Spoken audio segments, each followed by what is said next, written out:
Every business that's been around for more than a few years has a ghost. It may not be spooky, but it's expensive. It's the ghost that steals the money that you're leaving on the table. It's the ghost of old habits, old beliefs, it's unwritten rules of the previous owner, their outdated processes, they're the way we've always done it. And that ghost in the machine is quietly making decisions that are costing you thousands. The legendary management thinker, Peter Drucker, he famously said, "Culture eats strategy for breakfast." And that's what this ghost is. It's your company's culture. And if you come into your newly acquired business with a brilliant strategy for bringing in more money, because I know you do, but if you ignore this ghost while you're doing that, your profits will be eaten alive. In this video, I'm going to show you how to find this ghost and how a couple of my clients turned their ghost into massive financial wins. By the way, I'm Mel, and I've worked for years with new business owners, and I've helped them unlock over $500,000 in hidden profits. Now, we talk about a ghost in the machine as being unwritten rules established long ago that have become deep-seated cultural habits and autopilot behaviors. But a ghost isn't always a liability. Sometimes it's an undervalued asset hiding in plain sight. I once worked with a brilliant retired teacher trying to start a business. Now, she was stuck making $0 and was living with a powerful ghost, a deeply ingrained habit of giving away her expertise for free. She felt guilty about charging for her work. Most business coaches will tell her to fight this ghost. Instead, we interviewed it. I asked her, "So, where are you giving away most of your time right now?" And she told me. She's like, "I volunteer at a local preschool. I read stories to the kids. I bring them little goodie bags and stuff, and they love me there." Her generosity had built incredible trust and social proof. The school was already getting immense value for her, so that's not something she had to work on. She'd already established that. So we took what she was already doing and built a monetize offer that was a level up from what she was doing based on the value of that she had already been providing.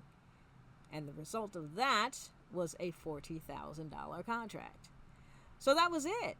Her ghost was a massive unmonetized asset, and by identifying and valuing the ghost, we turned a revenue drain into a profit engine. We didn't kill the ghost, we sent it an invoice.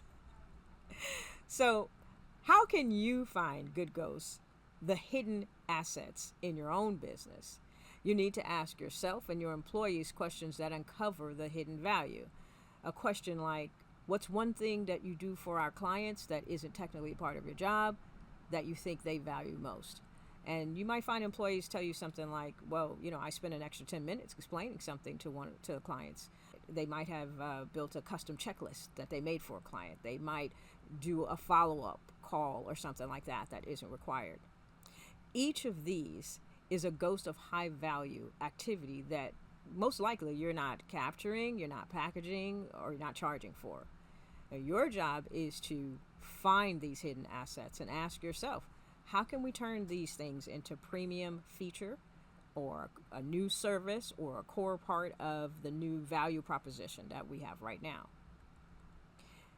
So far, the examples of these ghosts have been good ghosts, valuable hidden assets, but more often than not, the most powerful ghosts are the other kind, the wasteful ones. They are those outdated processes and redundant tasks that are sneakily eating up payroll hours and killing your profit margin. So how do you find these expensive, wasteful ghosts? Well, you need to ask some more questions, and you need to ask your employees questions that connect their daily habits to time and money. So questions like, let's think about our team meetings. What's one unspoken rule about how we communicate in those meetings that has been set by the old way of doing things?